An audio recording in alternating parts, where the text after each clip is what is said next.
अगर मैं उस काम को तब भी कर सकता हूँ या तब भी कर रहा हूँ जब मेरे सामने लाखों लोग आके ये बोल दें कि तू ये नहीं कर सकता।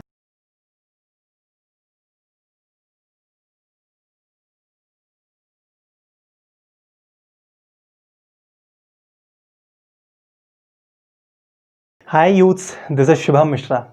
How to choose our career with WWH strategy. हम अपना कैरियर, अपना एम, अपना डेस्टिनेशन, अपना गोल कैसे पता करें कि मुझको अल्टीमेटली लाइफ में करना क्या है, मैं करना क्या चाहता हूँ। ये पता करने की बहुत ही सिंपल सी और सीधी सी ट्रिक है WWH स्ट्रेटेजी। अक्सर हमारे साथ ऐसा होता है कि जब हम किसी बहुत बड़ी फील्ड के बहुत ही सक्सेसफुल इंसान को देखते हैं तो हम सोचते हैं कि मैं भी ये कर लेता हूँ तो मैं भी सक्सेसफुल हो जाऊंगा। मैं सोचता हूँ अगर मैं बिजनेस करना चाहता हूँ तो मैं सोचता हूँ कि मैं Ambani, Bill Gates, Jeff Bezos इनकी तरह काम कर लो तो मैं बहुत बड़ा सक्सेसफुल इंसान बन जाऊंगा। अगर मैं क्रिकेट को देखता हूँ तो सोचता हूँ विराट कोहली की तरह मैं भी क्रिकेट खेलने लग जाऊँ तो मेरे पास बहुत सारे पैसे आ जाएंगे, मेरी फैन फॉलोइंग बहुत अच्छी हो जाएगी। अगर मैं फुटबॉल में देखता हूँ तो रोनाल्डो मैसी की तरह मैं भी फुटबॉल खेलने लग जाऊँ तो मेरे पास भी बहुत सारे पैसे आ जाएंगे, मैं बहुत बड़ा फुटबॉलर बन जाऊंगा। ये हो जाएगा, वो हो जाएगा। पर एक्चुअली मैं वो करना चाहता हूँ या सिर्फ उनकी सक्सेस को देखकर मैं प्रभावित हुआ जा रहा हूँ, इन्फ्लुएंस हुआ जा रहा हूँ। किसी चीज़ को अच्छा लगना और किसी चीज़ से प्यार करने में अंतर होता है, डिफरेंस होता है। आप सभी ने थ्री इडियट मूवी देखी होगी। उस मूवी में आमिर खान का जो दोस्त होता है वो अपने पापा से बोलता है कि पापा, मेरे पास छोटी गाड़ी होगी पर मैं खुश रहूंगा क्योंकि मैं अपने मन का जो मेरा एम है, जो मुझे अच्छा लगता है, मैं वो काम कर रहा हूँ। मैं इंजीनियर बन जाऊँ, डॉक्टर बन जाऊँ, डिफेंस में चला जाऊँ, एनडीए कर लूँ, ये कर लूँ, वो कर लूँ, सब कुछ कर लूँ, बिजनेसमैन बन जाऊँ। पर एक लाइफ में तो ये नहीं हो सकता ना। अगर हमने ऐसा किया तो हमारी लाइफ में अल्टीमेटली क्या आएगा? जीरो, बहुत बड़ा जीरो। यहाँ समझने वाली बात ये है कि एक एक मीटर का गड्ढा 100 जगह खोदने से कुछ नहीं होगा। 100 मीटर का गड्ढा एक जगह खोदने से न केवल मुझको पानी मिलेगा, न केवल मैं खुद की मदद कर पाऊंगा, बल्कि आसपास जो मेरे लोग हैं मैं सबकी मदद कर पाऊंगा। एक बार होता यूं है कि एक बहुत बड़े सर्जन होते हैं, बहुत बड़े, उनके नाम के बहुत से पेटेंट होते हैं, वो इतने बड़े सर्जन होते हैं कि उनके नाम से ऑपरेशन सक्सेसफुल हो जाते हैं। अब उनकी फेयरवेल पार्टी होती है। फेयरवेल पार्टी में सब बहुत खुश होते हैं, हंसी मजाक चल रहा होता है, डांस चल रहा होता है। पर वो इंसान जिसके लिए फेयरवेल पार्टी ऑर्गेनाइज की गई होती है, वो इंसान एक कोने में शैम्प का गिलास हाथ में लिए हुए बहुत उदास खड़ा होता है और सोच रहा होता है और ध्यान कर रहा होता है अपनी लाइफ के बारे में जो उसने किया। तब उसे कलीग उसे देखते हैं और सोचते हैं कि सर बड़े परेशान से लग रहे हैं, उनके पास जाना चाहिए। वो सब उनके पास आते हैं, उनसे पूछते हैं कि सर आप बहुत परेशान से लग रहे हैं, क्या बात है?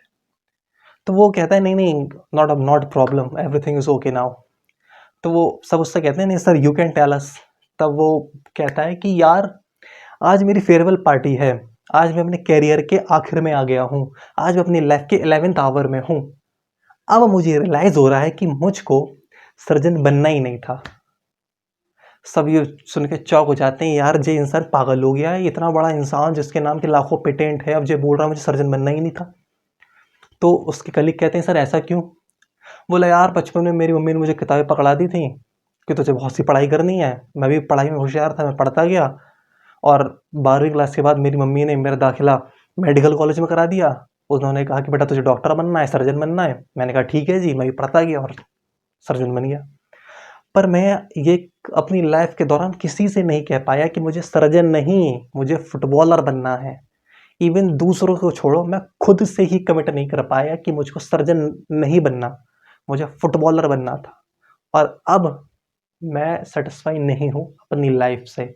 ये सारी सक्सेस, ये सब कुछ एक तरफ, पर मेरा सेटिस्फेक्शन एक तरफ। तो ऐसा हमारे साथ ना हो कि हम कर कुछ और रहे हो कुछ और जाए और सोच कुछ और रहे हो। तो क्या ऐसा करें? इसलिए आप बहुत ही अच्छी स्ट्रेटेजी है WWH स्ट्रेटेजी। इसका पहला स्टेप आता है वॉट। मैं अपनी लाइफ में ये भी कर लूँ, इंजीनियर बन जाऊँ, डॉक्टर बन जाऊँ, सब कुछ कर लूँ। तो जो जो आपको फील्ड अच्छी लगती है कि मैं ये करना चाहता हूँ, तो वो सब को थोड़ा सा लंबा प्रोसेस है, but after all it's your career. इन सब को एक पेपर पर लिख लीजिए। ये engineer, doctor, defence, UPSC, NDA, singer, dancer, actor, businessman, जो भी करना चाहते हैं। अब आपको 2 कॉलम बनाने होंगे, एक उसका एडवांटेज का, एक डिसएडवांटेज का। अब उसका एडवांटेज क्या है, डिसएडवांटेज क्या है। सपोज कीजिए मैंने एनडीए को सिलेक्ट किया, मैंने डिफेंस को सिलेक्ट किया। अब एनडीए में क्या एडवांटेज है? एनडीए में एडवांटेज ये है कि मुझे वर्ल्ड क्लास रेपुटेड जॉब मिलेगी, मैं अपने सेंट्रल गवर्नमेंट का बहुत रेपुटेड ऑफिसर होऊंगा, मैं ना केवल अपने परिवार की बल्कि अपने देश की रक्षा कर रहा हूँ, मेरी सैलरी अच्छी होगी, मैं अपनी फैमिली को बहुत अच्छी लाइफ दे पाऊंगा। पर ड्रॉबैक्स क्या होंगे? आज तो मैं अपने परिवार के साथ हूँ, क्या कल मैं परिवार के साथ होऊंगा? आज तो मेरी शक्ल, मेरी बात मेरे परिवार वाले सुन रहे हैं, क्या कल वो मुझे देख पाएंगे? क्या मैं अपने परिवार वालों को देख पाऊंगा? आज तो मेरी उनसे बात हो रही है, क्या आज शाम को या कल सुबह मेरी उनसे बात हो पाएगी? मैं नहीं जानता। अगर मैं इंजीनियरिंग को लूँ, मेरी 12 क्लास हो गई, अब मुझको आईआईटी बॉम्बे में जाना है, वहाँ से बीटेक करना है सीएससी में और बहुत अच्छी जॉब लेनी है। अब उसका एडवांटेज क्या है? मुझे आईआईटी बॉम्बे मिल गया, मुझे world class faculty, world class facility, अब मुझे बहुत अच्छे दोस्त वहाँ पे मिलेंगे।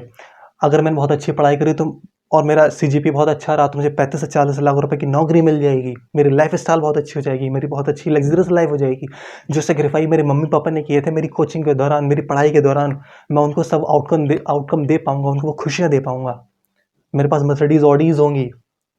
अब इसके ड्रॉबैक्स क्या है? अब 12th क्लास का रिजल्ट आने के बाद मेरे दोस्त पार्टीज कर रहे होंगे तो मैं पार्टी कर रहा हूँगा उस चार दीवारी में, अपने बुक्स के साथ, अपने पेन के साथ, अपने नोट्स के साथ। जब वो लोग खुशियाँ मना रहे होंगे तब मैं अपने सोच रहा हूँ अपने करियर के बारे में कि मुझको ये करना है। तो ऐसे करके वन बाय वन आप सब चीज़ का एनालिसिस करते हुए कि ये इसका मैं एडवांटेज लेने के लिए तैयार हूँ, उसका मैं डिसएडवांटेज टॉलरेट करने के लिए तैयार हूँ। ऐसा करते करते आप वन बाय वन सब चीज़ का एनालिसिस करते हुए फाइनल में आखिर में आप एक या दो चीज़ों तक पहुंचेंगे और धीरे धीरे करके जो बाकी के दूसरे तीसरे स्टेप है उसमें से भी आपके पास सिर्फ एक ही गोल बचेगा और आपको बहुत आसानी होगी अपनी सक्सेस को पाने में। दूसरा स्टेप आता है वाई। मैं करना क्यों चाहता हूँ, किसी काम को मैं क्यों करना चाहता हूँ या किसी काम को मैं क्यों कर रहा हूँ, इसको जानने का सबसे सीधा तरीका है कि अगर मैं उस काम को तब भी कर सकता हूँ या तब भी कर रहा हूँ जब मेरे सामने लाखों लोग आके ये बोल दे कि तू ये नहीं कर सकता, और मैं तब भी कर रहा हूँ। इसलिए कभी अपना कैरियर डिसाइड करना हो तो एडवाइस आप लीजिए, सबकी लीजिए, पर अल्टीमेटली सिर्फ वही करिए जो आपका मन है। क्योंकि मिस्टर एडिसन भी ये कहते हैं कि a single sheet of paper can't decide my future. Marks की सिर्फ इतनी वैल्यू है कि सिर्फ हमारी मार्कशीट डिसाइड कर सकते हैं। अगर मैं 95% आ गई तो ज़रूरी नहीं है कि मैं जेई की प्रिपरेशन करूं। अगर मैं 95% आई है तो हो सकता है मुझे क्रिकेट में शौक हो तो मैं क्रिकेट खेलूंगा जाकर। मैं लोगों से एडवाइस तो ले सकता हूँ, मुझे करना चाहिए, पर अल्टीमेटली करना क्या है ये सिर्फ मैं डिसाइड करूंगा। सिर्फ दो ही चीज़ें हैं जो सबसे इंपॉर्टेंट है हमारी लाइफ में, एक कैरियर का डिसीजन और एक रिलेशनशिप का डिसीजन। अगर यही दोनों नहीं लिया खुद तो ज़िंदगी में क्या क्या। इसलिए एडवाइस सबकी लो कि वो ये कर रहा है, ये कर रहा है, ये कर रहा है, आपको बताने वाले सब मिल जाएंगे, लेकिन 10,000, 20,000, 50,000 के चक्कर में अपनी पूरी ज़िंदगी बर्बाद मत करिए। अगर मुझे सिंगिंग पसंद है तो अगर मुझसे सब बोल रहे हैं कि तू नहीं गा सकता, तू तू बिल्कुल बेवकूफ़ है, तू तेरी आवाज़ में मज़ा नहीं आता, तेरी आवाज़ में वो बात नहीं है, लेकिन मैं तब भी गा सकता हूँ और गाता हूँ क्योंकि मुझे अपने ऊपर विश्वास है। तो मेरे लिए सिंगिंग बेस्ट है। मैं सिंगिंग के लिए बना हूँ क्योंकि मुझे दुनिया वालों की परवाह नहीं, मुझे सिर्फ परवाह है कि मेरे अंदर से क्या आवाज़ आ रही है। मुझे अरिजीत सिंह अच्छा लगता है, मुझे बादशाह अच्छा लगता है, क्या इसलिए गाना गाना चाहता हूँ? नहीं, मुझे खुद अच्छा लगता है। जिस चीज़ में आपकी खुद की वॉइस आ रही है इसलिए मैं वो करना चाहता हूँ। और किसी सबसे अंदर सबसे ज़्यादा अच्छा तरीका है कि मैं अगर उस काम को तब भी कर सकता हूँ जब मैं बहुत टूट चुका हूँ, जब मैं उस काम को रात भर कर सकता हूँ और दिन भर उसके लिए काम कर सकता हूँ, वो मेरे लिए सबसे अच्छी चीज़ है। तो दूसरा स्टेप वाई क्लियर होता है कि क्यों मैं वो काम को करना चाहता हूँ, उसके पीछे काम करने का रीज़न क्या है, उस काम को करके मुझे खुशियाँ क्या मिलेंगी, मैं अपनी फैमिली को क्या आउटकम दे पाऊँगा, मैं समाज को क्या दे पाऊँगा, अपने देश को क्या दे पाऊँगा। ये होता है दूसरा स्टेप किसी भी गोल को करने का। तूने अगर पढ़ाई नहीं करी तो तू मजदूरी करेगा, ये नेगेटिव प्रोसेस है। पॉजिटिव प्रोसेस है अगर तुमने पढ़ाई करी तो तुम अपने देश के काम आ पाओगे, ये पॉजिटिव प्रोसेस है। तो इसलिए हमको पढ़ाई करनी है, तब हमारा दूसरा स्टेप क्लियर हो जाएगा। अब तीसरा स्टेप आता है सबसे इंपॉर्टेंट स्टेप, हाउ। मुझको करना क्यों है वो, मुझको करना कैसे है वो। अब ये दो तरीके हैं किसी भी काम को करने के, आपके लाइफ में आपकी जो वो जर्नी है या आपकी जो लाइन है उस लाइन के सबसे सक्सेसफुल इंसान को देखिए और उसने जो जो किया है उसको फॉलो कर डालिए। और दूसरा स्टेप ये है कि अपना खुद का एक रास्ता बनाइए, उस पर चल पड़िए। अब दुनिया के सबसे बहुत होशियार इंसानों में चाणक्य जी जो है वो ये कहते हैं कि इंसान की जो ज़िंदगी है ना बहुत छोटी है। अगर वो ज़िंदगी में बार बार गलतियाँ करता रहे और सीखता रहे तो उसकी ज़िंदगी में ज़ीरो ही आएगा, क्योंकि उसने गलती करी सीखा, फिर उसने गलती करी फिर सीखा। अल्टीमेटली जो करना चाहता था वो उसे मिला ही नहीं, लाइफ ख़त्म हो गई। तो होशियारी वो है कि आप दूसरों की लाइफ से उन्होंने जो गलती करी, उनके जो अनुभव थे, उनको अपनी ज़िंदगी में उतारो, उनको फॉलो करो और आगे बढ़ते चले जाओ। बार बार गलतियाँ करो फिर उनसे सीखो, बार बार गलती करो फिर उनसे सीखो। ये सक्सेसफुल होने का तरीका नहीं है। सक्सेसफुल होने का तरीका ये है कि जो गलतियाँ कर रहे हैं मेरी फील्ड के सक्सेसफुल लोग, उन्हें स्किप करो, उनका एक्सपीरियंस देखो और उनकी गलतियों से सीखो कि मैं ये गलती ना दोहराऊं। क्योंकि लाइफ में जल्दी सक्सेसफुल होना है सभी को।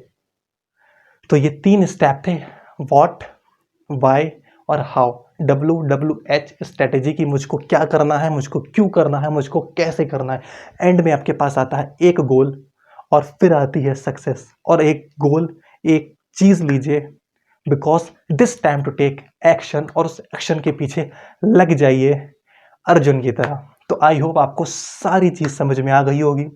आप इसे अच्छी तरह फॉलो करेंगे और अपने गोल तक, अपने डेस्टिनेशन तक आप ज़रूर पहुंचेंगे। तब तक के लिए respect the girl, respect our parents, respect our nation. Have a good day. See you in the next video.